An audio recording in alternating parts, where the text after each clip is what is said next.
Howdy Meeps, it's Sen here alongside my co-host Erica, and it is a good night for Meeple syruping. We are live and direct on the wrong channel. Sorry, this is my personal channel, but I'm going to take the video and move it all over properly later. Tonight we have with us three guests. You might only see two, but there are actually three guests. We'll have another one pop in once he gets his audio fixed. We have with us tonight Jay Cormier. Hello. And Logan Giannini. Hello. And we're going to talk about puzzles tonight. Erica, what are your favorite memories of like puzzle things in games? It can be any type of game, video, board, whatever. I always like spatial or number. Spatial or number. Yeah. All right. So what's one that like really actually stuck with you memory wise? Oh, for sure, Tetris. Okay, so the whole game of Tetris, right? Well, that's all. It's spatial puzzling. That's all it is. Yeah. Did you ever have dreams like when you close your eyes? Did you have Yes. Tetris? With the music too. Yeah, we played way too much Game Boy as a kid, so way too much. Yeah. No such thing as too much. That's debatable. And Jay, well, you have young kids now, Jay, but when they get older, you're gonna say that's too much. Go do something like physical or. No, I'll be like, give me that Game Boy or whatever the. I still have mine. Yeah. I have every gaming system I've ever owned, though. Oh, lovely. Yeah, you're kind of like that. Jay, what about you? What's a memorable puzzle that you have stuck in your brain from a game?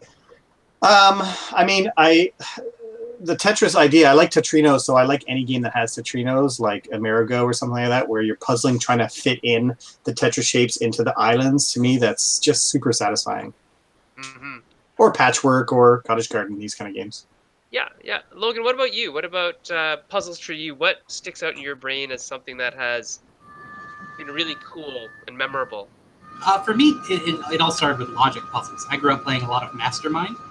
Badly and getting beaten by my older brother a lot, but to me that was kind of where it all started, because it's tough for a puzzle game to I don't know, to be too puzzly. With Mastermind, you set it up and then it's all 100% pure logic, and that was what I wanted from like Battleship, but just didn't get it. But yeah, Mastermind for sure. Mm-hmm. It's interesting that you said Battleship, because we were talking about logic and deduction the other day, and I said, oh yeah, like Battleship, and people are going, Battleship's not a logic and deduction game. It's like, no, it is. It totally is a logic and deduction game. It's also psychologically logical deduction. Yeah, it has a few more axes to work with, though, so it's a little bit more confusing. So we've mentioned some board games, we've mentioned some video games. For me, some of the most satisfying puzzling experiences have been actually physical. I like to move things around. I like to move it, and so I like to Rubik's Cubes, puzzles. Those are great when I was growing up. Things like that were very fun. Tangrams are wonderful. And speaking of tangrams, Isaac Shalev has just jumped into the feed. Maybe he'll be able to hear us. But he has a game coming out that's very tangram related. And so I like a lot of different components. Enigma, speaking of enigmas, and that's the name of Logan's company, Enigma Emporium. Enigma from Zoch zum Spiel is a really good puzzle game where there's like multiple different types of mini puzzles that you get to play through. Isaac, can you hear us now? I can. What? What's up, Isaac? It's great. It's a Wednesday night miracle. Yay. Hey, so Isaac, what's one puzzle experience that you remember from a game, board game, card game, escape room, video game, that has stuck with you? One that has stuck with me. Well, I'll tell you one that I got recently. I occasionally review games, and every now and again people send me stuff, and I was sent a mysterious envelope with no pre-publicity or preparation, and I open it up, and it's one of these sort of augmented reality-esque puzzles that you're supposed to solve, and there's some scattered components in there, and it's like, go figure it out. And what was compelling about it wasn't necessarily the puzzles in it itself, which were interesting as far as that goes, but just that I wasn't expecting anything, and you get this package from Europe, this exotic kind of place, and it immediately sucks you in, and it assumes that you want to solve it, and it was right, I did. Did you solve it though? You're hooked. Everyone has frozen. Oh no! Oh, frozen. Oh no! Isaac. Isaac, no. Let's assume he had a great time with it, and we'll hear more Yes, about it when he comes right. back. Okay, so Erica, let's start off with some questions for our panel of Well, puzzlers. I was gonna say let's have them introduce themselves. Oh, too. that too. Good. Well, We you know asked them, me. but just Yeah. all right. So why don't we start off with Logan? Do you want to tell us about yourself? Yeah, definitely. So my name is Logan Giannin. Professionally, I work in escape rooms. I'm the director of operations for an escape room here in Minneapolis, Minnesota. And then on the side, I do a lot of puzzles. I have, worked in the gaming industry on the retail side, on the development side. And then I think I'm here tonight largely because of the Enigma Emporium, which Sen mentioned, which is a narrative puzzle service. We'll probably touch on that a little bit more later. And then the escape rooms as well. Great, and Jay, tell us about yourself and your puzzle love and experience. I am the less Asian half of the Bamboozle brothers. That is totally true. That is a true statement. Yeah. So I've co-designed all the games that Sen has co-designed with me. That was good save at the end, right? Yeah. That's another good way of putting it. Yeah.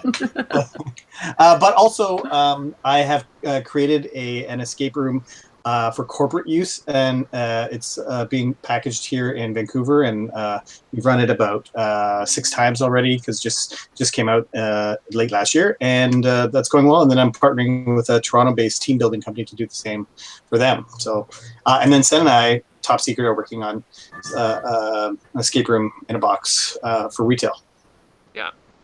Guess it's not top secret if I say. So secret if I now. say- Forget you if I have say- heard that. Hashtag top secret, then it's That's really totally top secret. yeah. And Isaac, can you hear us now? Isaac cannot hear us now. Aww. Oh, Isaac. Don't think Isaac this is will like, work. he's going to flip a table soon. Oh, he dropped out again. Okay, so we'll just carry on as if Isaac couldn't hear us and didn't hear us, and we'll just continue on. So, questions for the audience, or not the audience, from the audience. We'll get from audience later. But questions to our panel. So, what do you think, Logan, makes a good puzzle? I think this, is true of, games as well, but it's that aha moment where your brain goes, oh, I get it. And sometimes that comes as you're solving it, but sometimes that comes after you've failed to solve it, and somebody says, well, try this little thing, or look at it in this light. And a good puzzle, even after you need to have it shown to you, you should look at and go, that makes perfect sense. And to me, I don't want a puzzle that, gets shown to me. And I run into this in some escape rooms or some, puzzle boxes, stuff like that, where afterwards, once it's solved, however much help it took, or even sometimes if I solve it on my own, I look back and go, I don't know how I was supposed to get there. Sometimes it can be a leap, but as long as you look back and go, oh, that makes perfect sense in retrospect. That's what I want out of a good puzzle. Okay. Isaac, can you hear us now? I can. Okay. I really enjoy your shirt. I like your shirt a lot. Thank you. I figured I'd be on display tonight, so I shaved and I chose a provocative shirt. There you go. Let's get people talking. Isaac, tell us about yourself. Tell us about your love of puzzles and what your latest project is that uses puzzles. Sure. So I'm Isaac Shalev. I'm on Twitter as Kind Fortress, and I am the latter half of the dynamic design team, Matt Loomis and Isaac Shalev, mostly known for our work on Saikatsu. We've got all kinds of irons in the fire, and I'm sure we'll talk some about them later on as we go. But one of the games that we've been working on that I think is pretty puzzly is so. For a long time, as folks know, I had worked on like a reverse Hanabi-ish kind of card game that eventually became like a spacey arcade game. And when it became a spacey arcade game, it somehow became a spatial puzzle. And so lately we've been working on a new one called Rainbow Safari, which involves walking around and set collecting through a safari, all kinds of animals in different colors. But the puzzle is that the animals that you collect in one round, their colors indicate which places you can move to the next round. So it's one of these games where if you sat there long enough, you might be able to reverse engineer all 12 turns, right? Start from the end and figure out what you want to collect and hop all the way backwards. But you can't really do that in the context of a game. So you've got to solve these smaller puzzles and kind of say, okay, this is my next move and my next move, and then we'll see what happens from there. Interesting. Erica, do you think that like puzzling things out and getting that aha moment that Logan talked about is a real drive for a lot of gamers? Is that why you think a lot of games engage people, is through puzzles and through figuring things out? I think it depends on what mode you're in, right? So I think there's totally times where you want it is. You like feeling clever. And if you feel like you're in the right brain capacity, you want to play a clever game. You want to feel like you've done something. If you're feeling a little mushy in the brain, you probably just want to play like Sushi Go. But to be fair, even then you're technically puzzling. You're still trying to figure out what are your odds of picking out specific cards. So I guess to a degree, they all have an element of it. If you really want to get down to it. Right. Jay, what do you think about the idea behind puzzles and games? We see some that are numbers. We see some that are like what you like, which is more the Tetronymos and Tangram pieces. What's the difference to you, and what do you think makes one more engaging than the other? Well, I mean, while I like games like Enigma, where it has 4 different types of puzzly games, because I just like puzzles, even just in its pure abstract, here's a puzzle type of thing. I'm not sure if this is going to be answering your question, but I think personally, I think the more successful ones are the ones that can connect it to a narrative and have some sort of thematic reasoning about why you're doing what you're doing to motivate you, so that the theme kind of guides and dictates the reasons why you'd want to push this here or pull that there or put another Tetrino here or what have you. Okay. It's interesting. It's almost the idea of an ending. You want to feel like there is an end to what you're doing almost. Yeah, like a story. Yeah, that's right. Mm-hmm. Logan, do you think that's what you're giving people in, say, an escape room experience or in the Enigma Emporium experience? Is it narrative? Hopefully with the Enigma Emporium, that's what we're going to give people. It's interesting. You made me think. It reminds me of escape rooms, because as escape rooms have gone along, at least here in the U.S., I have not played much abroad. We're about 5 years behind the rest of the world. But here in the U.S., it's gone through very distinct generations. And early on, people didn't care as much because they didn't know any better about narrative. You know, you could throw them in a room with some drywall and some riddles and a few padlocks, and it was great. It was still a new, unique experience. But as escape room goers and puzzle people become savvier, you have to give them something that engages them, like Jay was talking about, on a more narrative level, a more immersive level that really draws them in. And so I see, as escape rooms just across the board become better, a lot of them are tapping into that more. And you're seeing it's affecting the structure of the puzzles. It's not just set dressing. You're seeing people demand and the rooms kind of bend to not include locks, for example, in rooms where they wouldn't make sense. You know, early on, a padlock could go in a King Arthur-themed room or a science fiction-themed room. Now, the really high-quality rooms, the puzzles bend to the narrative. Right. Or like a black light in a Egyptian tomb. Right. Yeah, that makes sense. That it does, like, things that don't make sense shouldn't be in the puzzle, perhaps, right? Because it kind of takes you out of the mode. Yeah. You know, what would you really be using when you were exploring Egyptian tomb, right? Maybe not a black light. I was gonna say, it sounds like theater is what it's becoming, right? You almost want it's the immersion of it, and you don't want to be taken out of it for technicalities. And I think most people who want to do escape rooms are fairly intelligent people, that they don't want to be like have those little things that are probably gonna nag at them, because it's like, oh, I want to play, but I just keep noticing that. It's like puzzle LARPing. Yeah, puzzle. That's a great way to put it. It's puzzle LARPing. That's awesome. LARPing. We're gonna. Well, it makes me think though that, you know, there's almost two kinds of puzzles. In that, when there's a puzzle that blocks your progress, that evokes in your mind the creator of the puzzle, right? And you sort of trying to put yourself in the mind of the designer, and you, when you solve it, you feel like you've communicated with the designer of the puzzle. Oh, that's what he was thinking. That's what she was thinking. But there's another kind of puzzle, which is the puzzling out that you do in a game, where maybe there isn't necessarily one solution, or your progress isn't blocked as much as you're trying to make a good choice.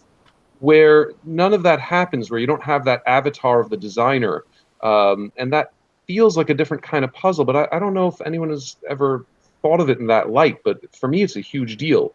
Am I talking to the designer, or am I puzzling out a strategy?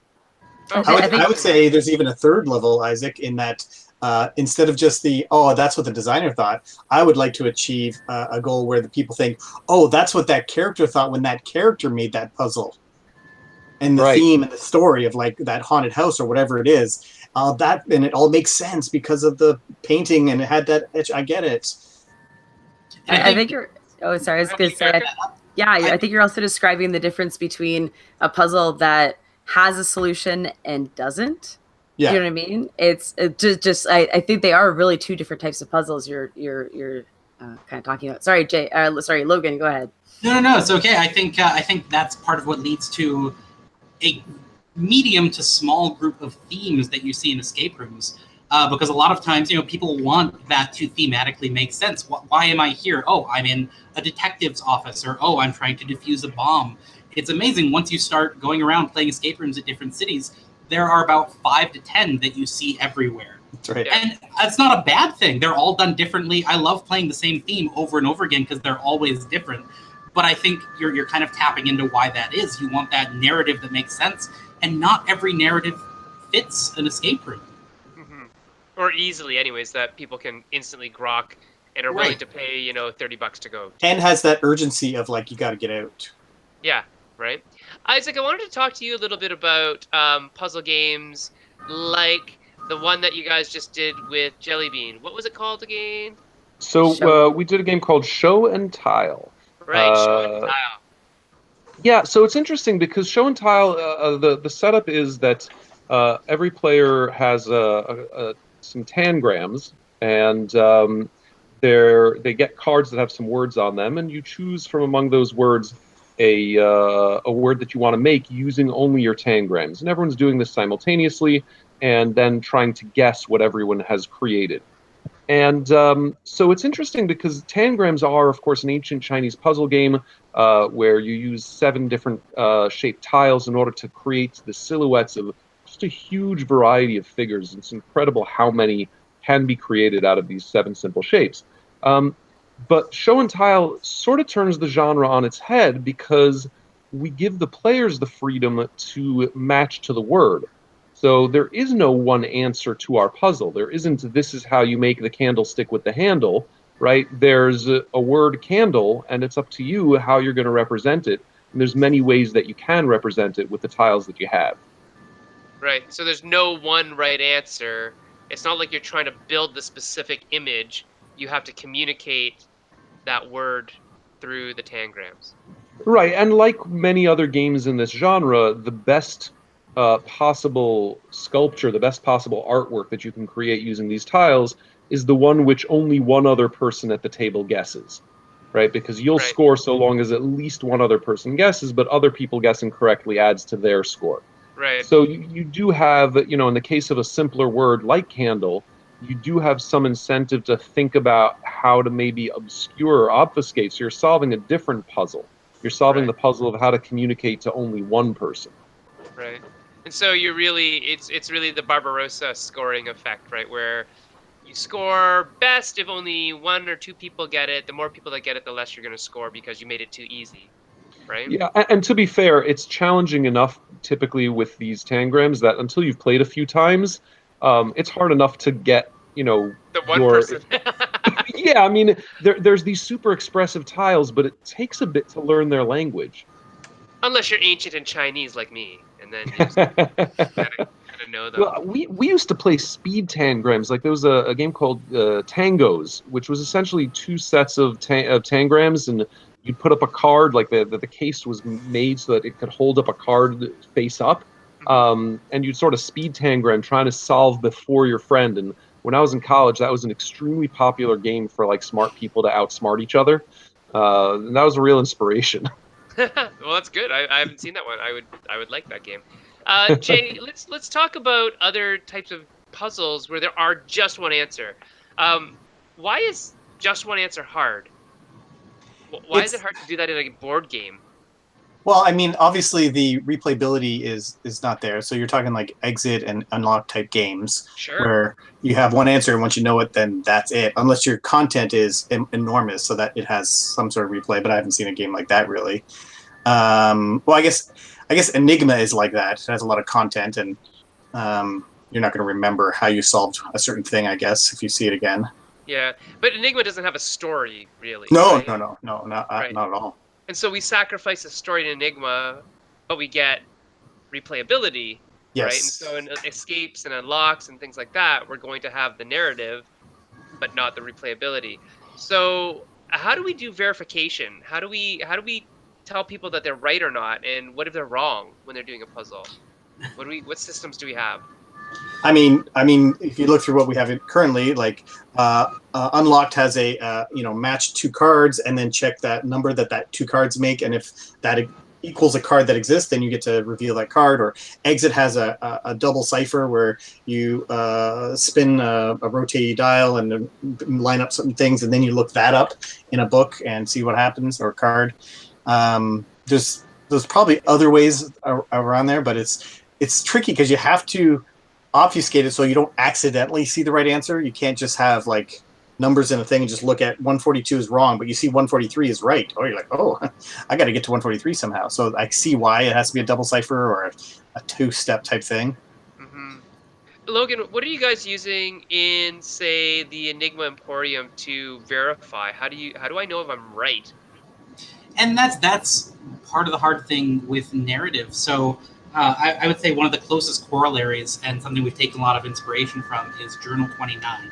Yes. Which I was gonna say, I think a lot of people are familiar, but for those who aren't, it's a book of puzzles basically, with I wouldn't say there's a narrative to it. There's a loose setup, like, hey, you found this journal that an archaeological team left behind, something to that effect. But each page is a puzzle, and you type it in online, and it gives you a verification.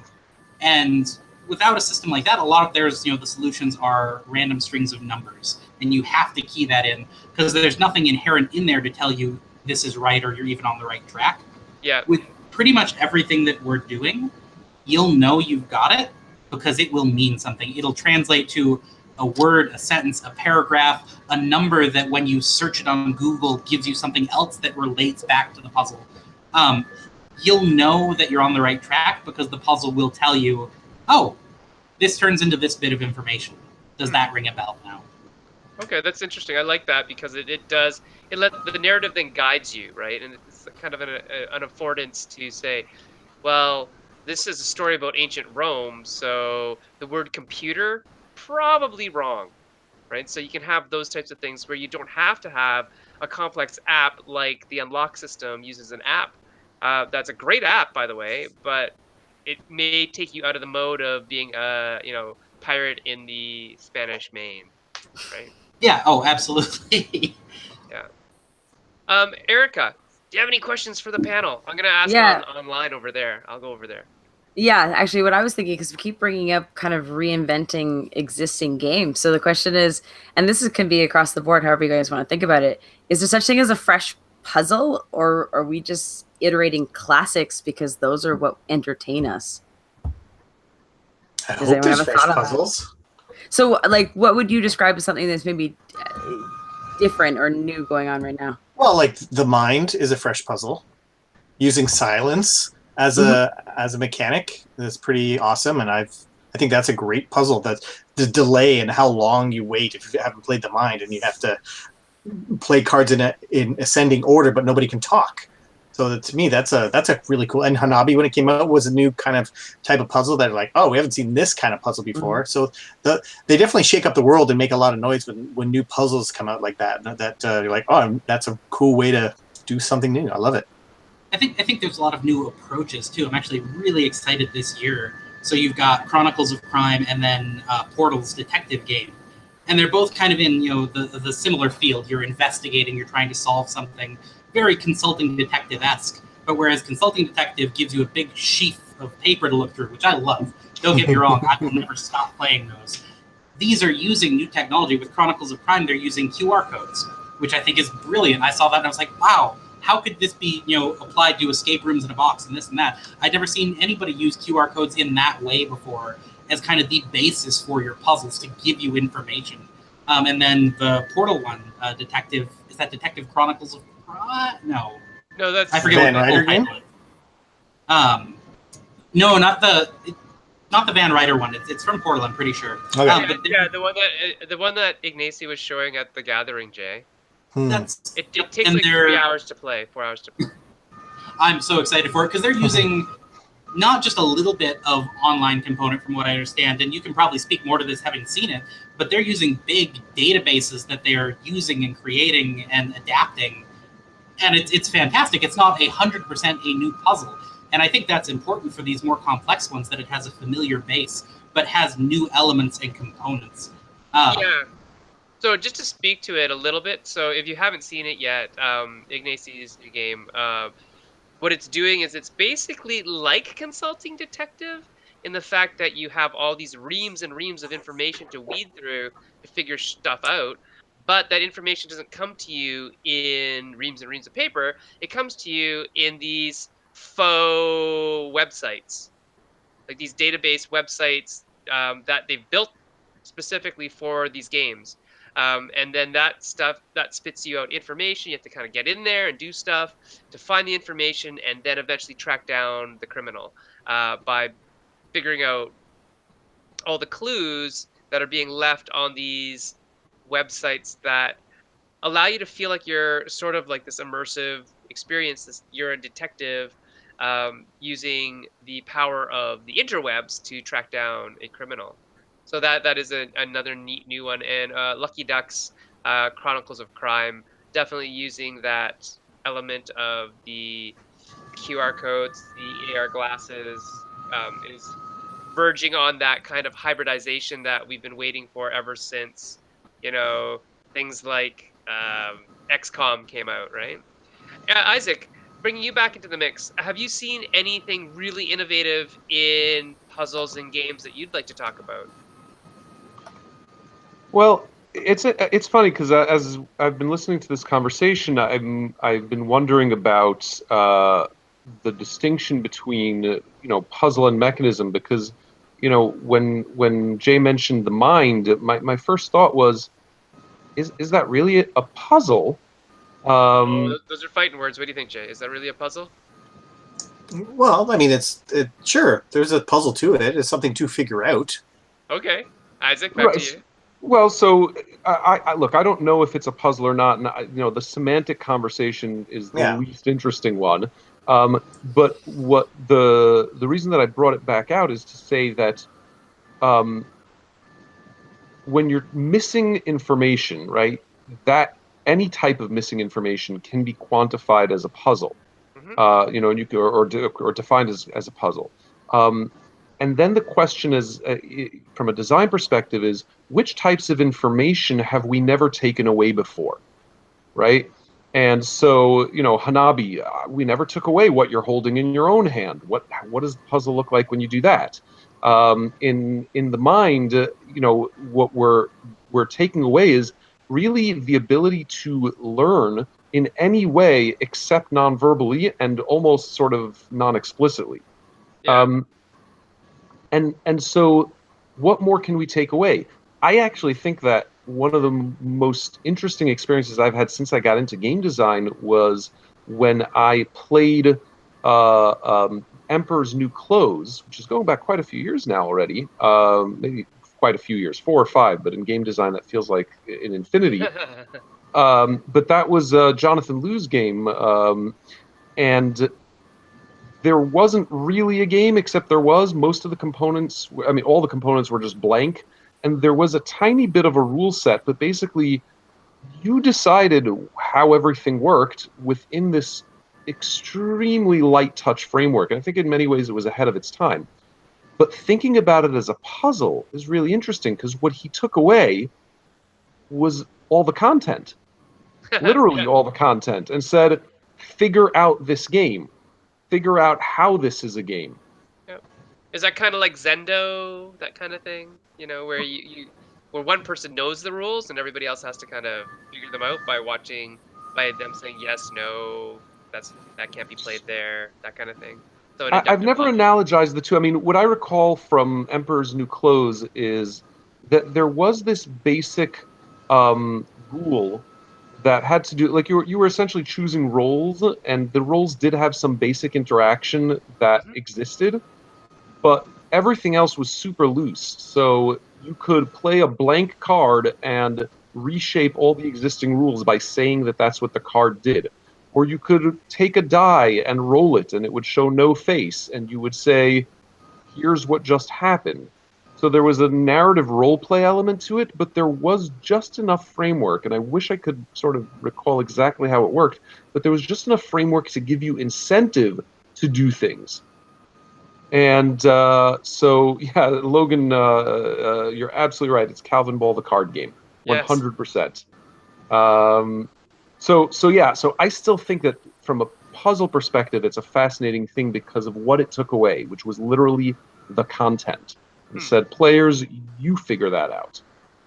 Yeah, that's an interesting way of looking at it. Is like, what did you take away? What information is gone, or what way of interacting with those things is gone in order to solve whatever it is the puzzle is.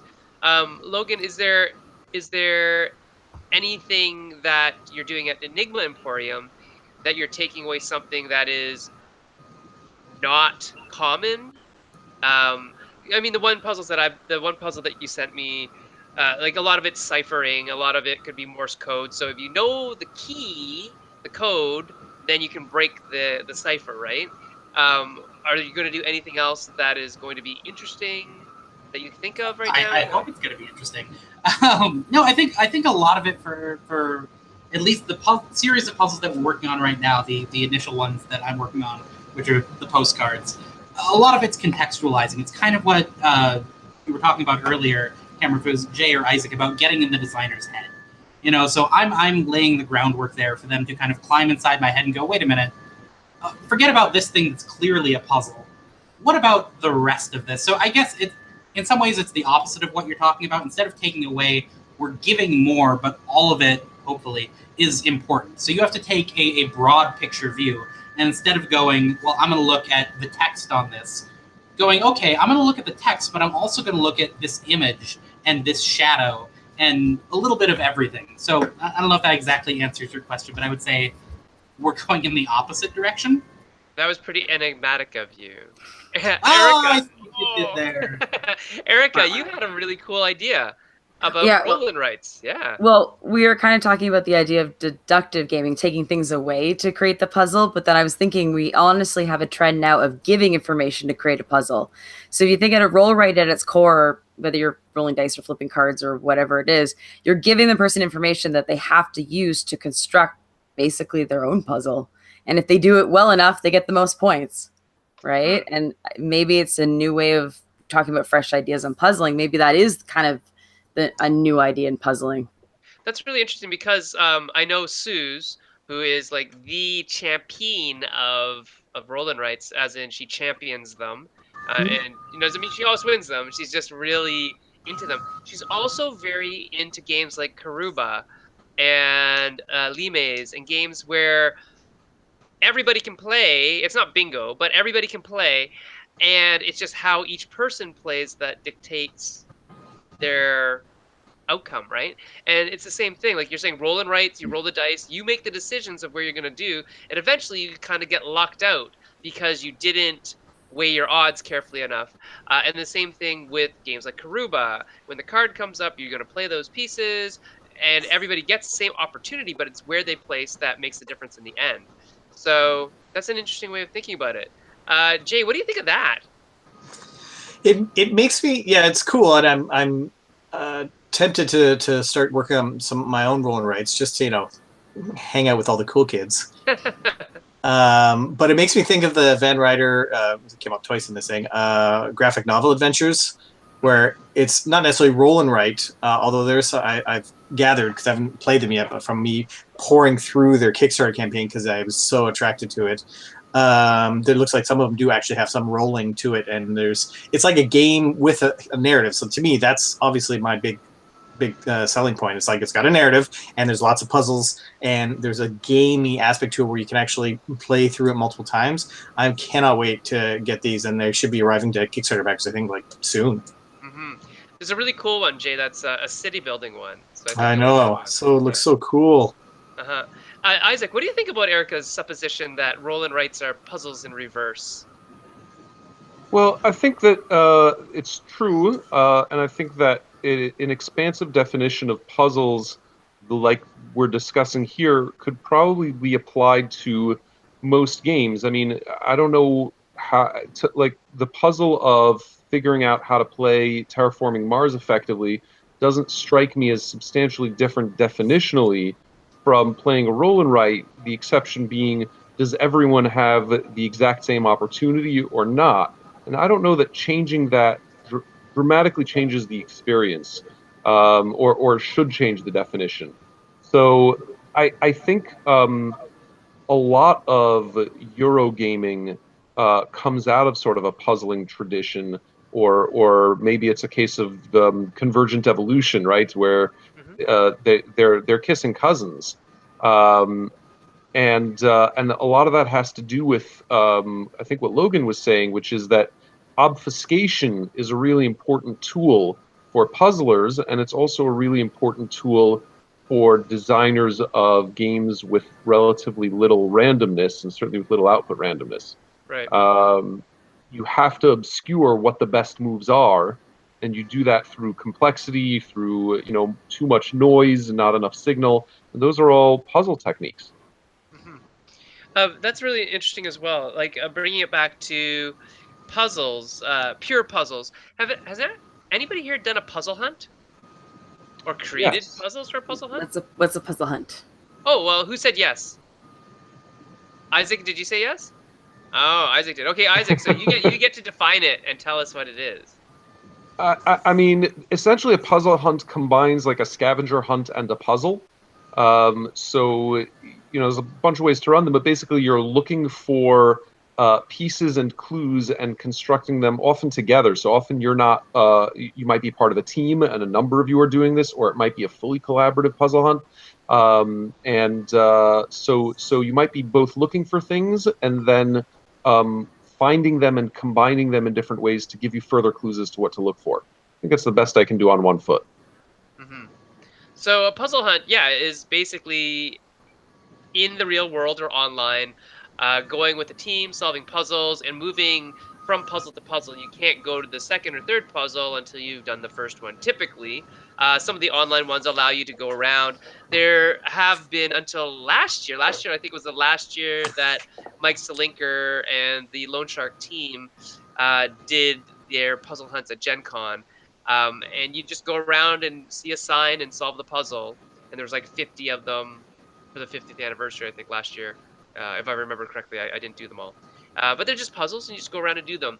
And so I think at the gathering, Jay, Waywad used to do something, puzzle hunty thing. I think so, yeah. Yeah, we just never had time to do it. And often the puzzle is in trying to figure out what you have to go collect. And you have to solve the puzzle to figure out what do we have to go get in this scavenger hunt, because it's a puzzle to even figure it out. Yeah, sometimes that's the way it is, right? Yeah. And so there's a lot of different things that people are doing with puzzles. So is it a game with puzzles? Is the game itself a puzzle? These are questions I have, and I don't really have the answer, but I kind of want to think about it a little more. Oh, and for all of you who are out there wondering why Isaac is really good at defining things, it's because that's kind of his jam. He's wanted to actually, and I think, John and Travis and you, Isaac, have been thinking about putting together like an actual, not a codex, but like definitions of game design terms, right? Is that a thing still that you're interested in doing? So I guess I'm involved in it in a few different ways. I am working with Jeff Engelstein on a secret project. Oh, you're the one! Not yet to be announced. That's awesome. Announce it. No, so it's totally in that genre. And separately from that, I blog about patterns in game design, and a substantial amount of that is kind of grouping together ideas and trying to give more shape to our overall language of gaming, and of course the project with John and Travis, which is attempting to be a bit more definitional, like taking specific terms, and I do a little bit of that too in a game design glossary. Yeah, I like defining things, but it's not because I think any of the definitions are right. It's because I think definitions are useful, especially if you know at what point they start being wrong. Yeah, that's a good point. Very good point. So yeah, but I mean, coming back to puzzles and puzzle hunts and are they games and so on. Look, they're in a family that feels super familiar, and I don't know if a mega game is a LARP or an RPG or a game, and similarly, I don't know if a puzzle hunt is a puzzle or a game or a puzzle game or a game with puzzles in it. It sort of doesn't matter though, because the stuff that makes it connect to you or not is sort of its exoticism, right? Like, you can't do a puzzle hunt at your board game store when you go for board game night. Like, that's not the context in which a puzzle hunt works. A puzzle hunt depends on having a team that you're doing it with and having some event that it's framed around and so forth. So it's sort of it's a hothouse flower, and that's where it lives. So yeah, that's sort of how I think about it. It doesn't, defining it further doesn't help you enjoy it or appreciate it. Mm-hmm. Logan, you had a point. Yeah, well, I think it's funny you talk about definitions, because I was thinking about that for the last couple of days. Just thinking, there's obviously a lot of interaction between puzzles and games and a lot of overlap. But where is, generally speaking, that dividing line? And I think for me, it's how much, not player interaction there is, but how much player effect there is on each other. So I talked very early on, I mentioned Mastermind. Mastermind is, to me, 100% a puzzle, because it doesn't change through the course of the game. You set it up at the beginning, you're interacting with each other, but just an exchange of information. And for me, some of the other games that we've talked on where it is a little bit competitive, like Patchwork, for example. Patchwork is a great, very puzzly game, but I think it veers towards the game because, again, your puzzle that you're trying to solve is not 100% the game. It's 50% the game, 50% the person across from you. And that is a type of puzzle that I feel like we're stretching definitions there, if that makes sense. Yeah, I like that a lot. I like the idea of considering, who are you playing against? Are you playing the puzzle or are you playing the other player? And even when you're playing, say, the Tangram versus game that Isaac was talking about before, are you playing the puzzle or are you playing the other player? What do you think, Erica? Yeah, no, it's always a good point, because the minute you can psychologically manipulate the other player, realistically, that can also be a strategy of the game, right? You almost, in certain games, I'm not saying all, but certain games can actually allow you to almost not 100% care what's in front of you or what you're doing if you can manipulate the other person, or I guess in deduction games, deduce what they're doing. So is poker a deduction game? The way it's pretty professionally, yes, it's odds, and it's odds combined with psychological manipulation. Yeah, you're right. That's awesome. What about Mind Trap? What are you talking about Mind Trap on the feed for? Oh, okay. Do you guys remember those where there were those word puzzles that only had one answer, but you got it took you? They were the most convoluted thing, but it was still logically okay. Do you remember what I'm talking about? That was the worst worth of that game. Like those games where it'd be like, or you do them as kids. You'd be like, there's like a dead body in the middle of the field, and there'd be they surrounded by water, but there's no water within so many distance. Like, how did he get there? And you had to figure out how he got there. Do you guys remember these games? I do remember those now. Yeah. I guess they're almost like a 20 questions kind of thing, but in a creepier way, I suppose. Yeah. Well, I know that Z-Man, maybe 2 or 3 years ago, had released those dark stories, which are basically like those. They were actually real things that happened, most of them. Well, all of them, I think. Murder cases and crimes. But yeah, I mean, they're just like questions, and you have to talk about it and think about it. There's no real rules. There's only one answer. It was interesting. Like, is that a game? Is that a puzzle? What is it? Yeah, it's almost like a talking puzzle, if I was going to put it that way.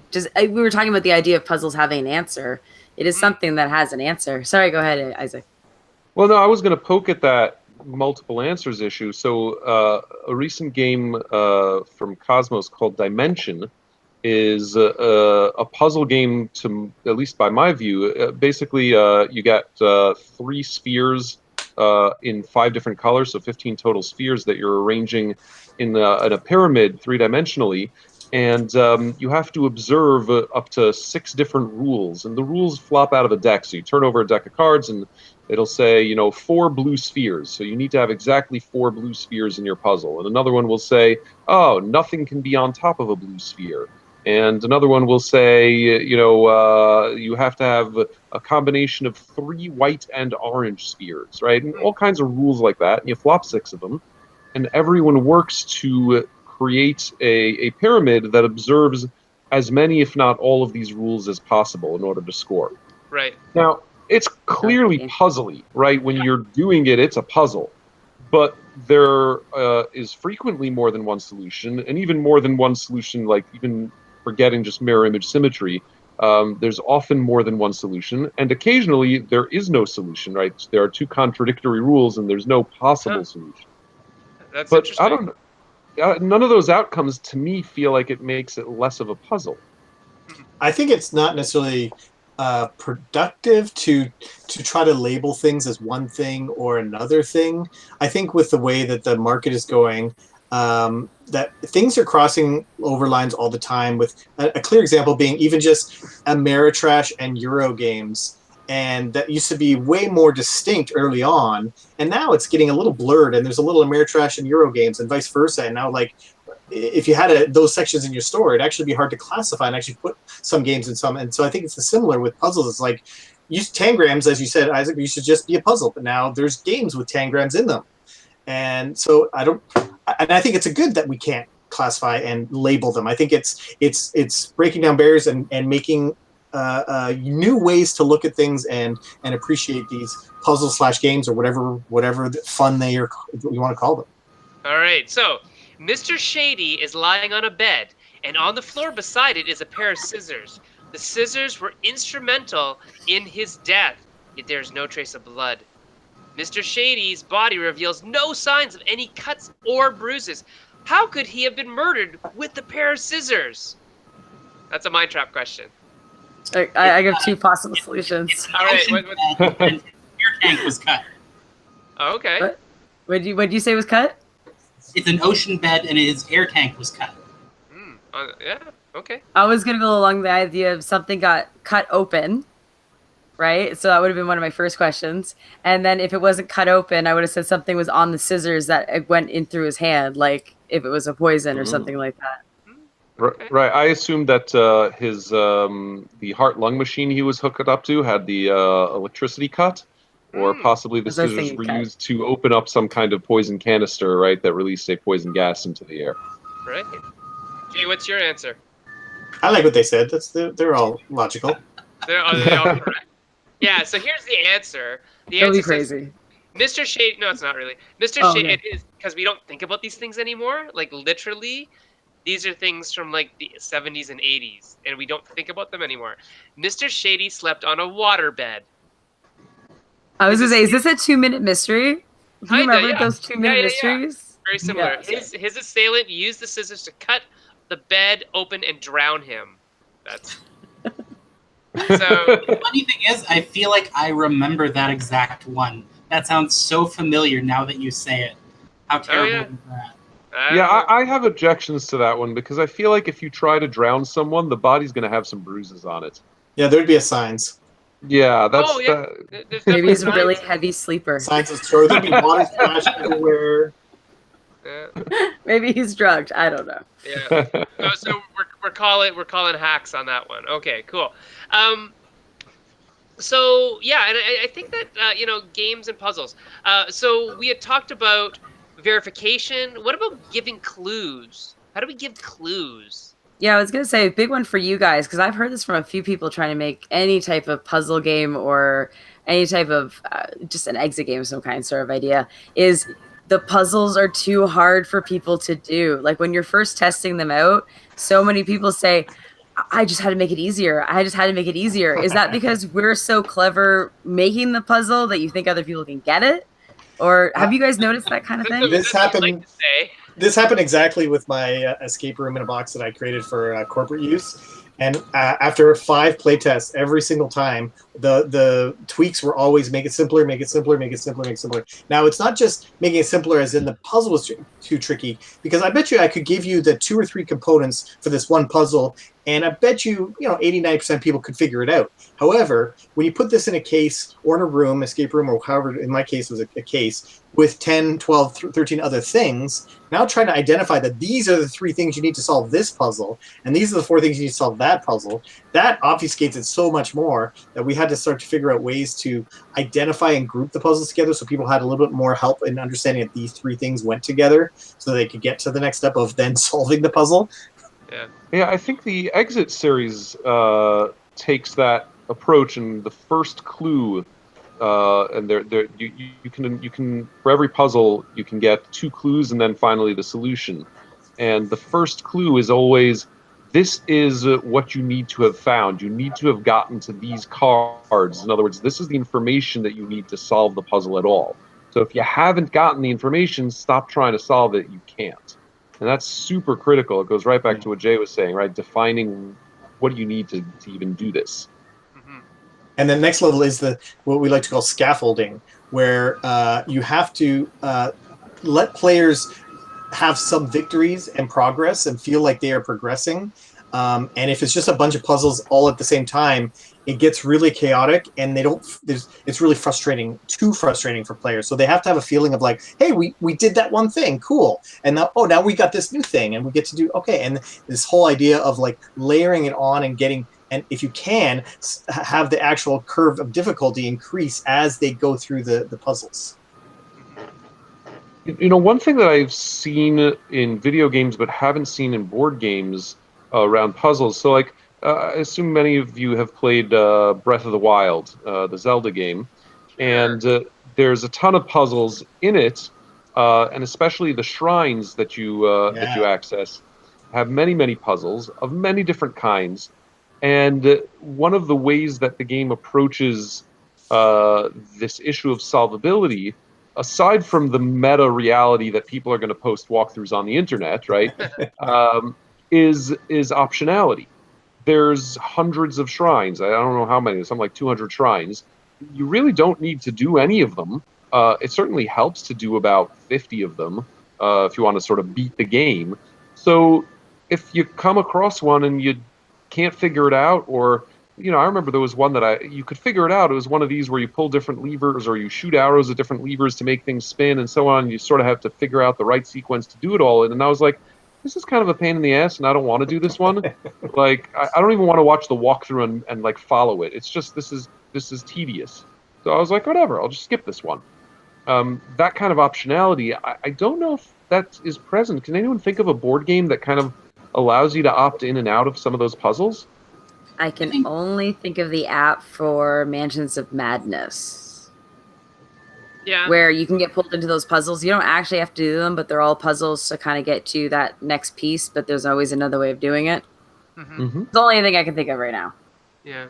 But I think that's a good idea of if you want to go the puzzle route, you can do that, and you get a different answer, you get a bonus. But if you don't, you're going to go brute force, or you're going to do something else. I think any of those trails, those might be really good options for a game where different play styles get rewarded differently. I like that idea. I don't think I can think of a game that does that very well. Yeah, video game, there was that Indiana Jones and the Fate of Atlantis. It allowed 3 different ways of... Yeah. It laid 3 different ways of playing, like a puzzle way, I bought a that brute on Steam force. for the boys. Yeah. Well, I remember Hero Quest, or Quest for Glory, I guess, did that, but it folded it into the class system. So if you were a warrior, you had more, you went a fighty way through the game, and if you were a mage, you could do the spells, and if you were a thief, there were literally parts of the game that you couldn't access if you didn't play one of those roles. Oh yeah. When it turned more into an RPG than a point and click, right? Yeah. I wonder if some of these, I haven't played all of them, but some of these legacy games are doing that. Is games like Charterstone or any of these other type of legacy games, it feels like they could do this, but I haven't played them all. Seafall kind of comes close to that, sort of. but not like it's still not solving puzzles in the way that we're talking about. It does allow you to sort of sharply define your style of play. Sure. That's kind of where everything's on a spectrum, so they're sort of reaching each other there. I think you can manage some of this too in terms of how linear your puzzles are. So especially in the more concisely puzzle-based things like escape rooms or the escape room in a box, if it's 100% linear, then the difficulty issue and the clue issue can become a problem because people will get stuck. If there's a lot that can be done at most times, then they can put it down, pick up something else, and come back to it later. And I think that's, balancing that in the design is an important thing. Yeah, I think that's a good point, Logan, is that people want to feel like there's an escape room, a linearity, a story. And so if all of a sudden there's puzzles that you don't have to do, they're optional, but actually I would kind of feel gypped at the end. I'm like, well, why did I solve those puzzles over there? Unless I guess it gives you some sort of benefit, but if it doesn't help me exit the room, I don't get why I would want to do it. And it can help you ultimately. So in designing the escape rooms, it's really, really important to make sure, and this is slightly, not exactly corollary, because for a puzzle game, it might just be 1 or 2 people. You need to have enough for 6 or 7 or 8 people at a time for a lot of it. So all the puzzles, yes, should feed together ultimately, but you need to have various things for people to do at a given point. And then that means if they get stuck on something, they can come back to it later. Mm-hmm. Cool. So we have one question from the audience. Brother Ming is asking this question. He asks, and this goes back to something Isaac had said, wouldn't introducing chance or probability by definition make something not a puzzle? Doesn't that make it more about optimization? What do you think? I don't think it matters. It's my opinion about the labeling.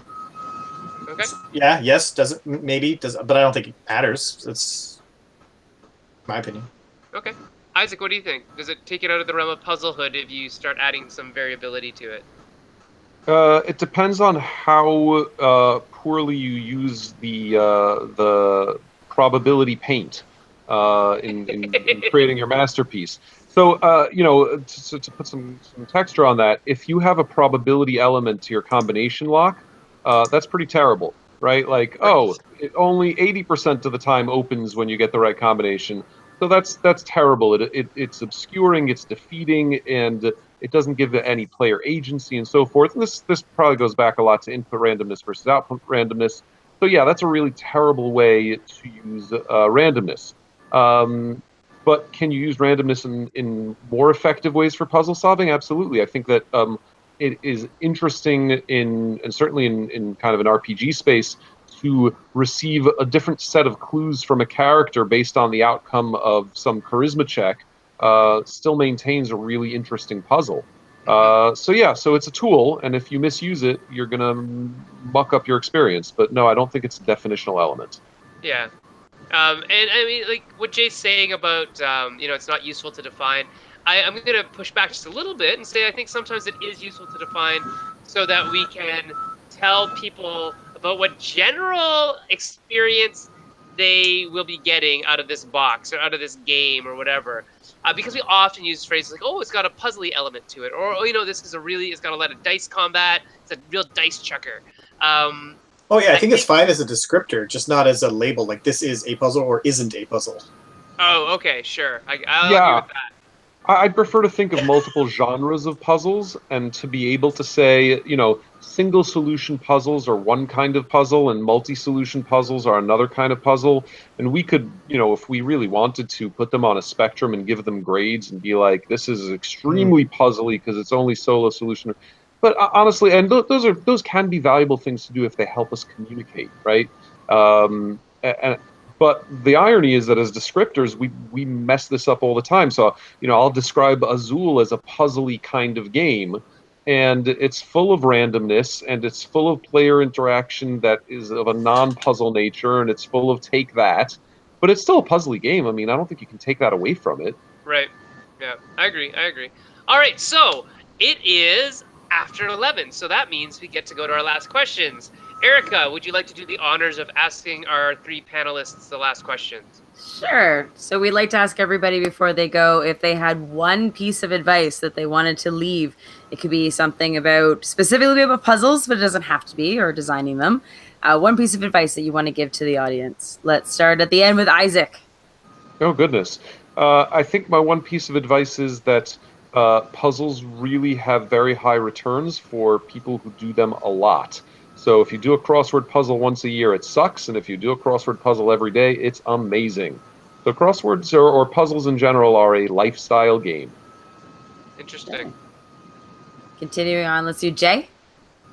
As far as advice, just general advice I would say is think about how, if you're a game designer, I guess is the advice is going, think about how you're advancing the game world and community with your creation. And I've just played a lot of games that from designers that, are fine games, but what are they? More and more people want to see games that are revolutionizing, and that's a big word, but like at least pushing and doing something new. And I challenge new designers to try to find new things to bring to the table. With puzzles. Right. Just to bring it back on point. Logan. Yeah. No, so from a design standpoint, I would say if you're designing puzzles, especially if you're struggling with, the difficulty threshold, is it too hard, is it too easy? More than just taking it into the shop and tinkering with it and sending it back out into the world, watch people try and solve the puzzles. See how they're thinking about it. You will learn so much more from that than anything they could tell you, because they're going to forget how they're working about it. But if you, and this may be awkward, but sit and observe them try and solve a puzzle for an hour and a half, and ask them what's going through their mind and watch their thought process, then you'll see where they're going wrong, and it may not be at all what you expected. That's that's interesting, and that's what I see in escape rooms all the time, is people have to explain to other people what they're trying to do and what their path of logic is. Model thinking. Yes, right? Very, very, very classroom-oriented stuff there from the teachers in the room. Erica, what about you? Are you using puzzles in any games? I'm trying to think. I guess I don't know if that's my thing so much. I mean, I'm playing with a tile game right now, but I'd like to. I always pick something I've never done before and be like, I'm gonna do this, just see how it goes. So I guess that's on the list of let's see what happens. Right. Okay. Cool. And upcoming stuff from you, Isaac. What can we look out for? Well, Show and Tile will be hitting stores this fall. I believe we'll have it for demo at Origins, and I believe we'll have it for sale at Gen Con. I think that's a true thing.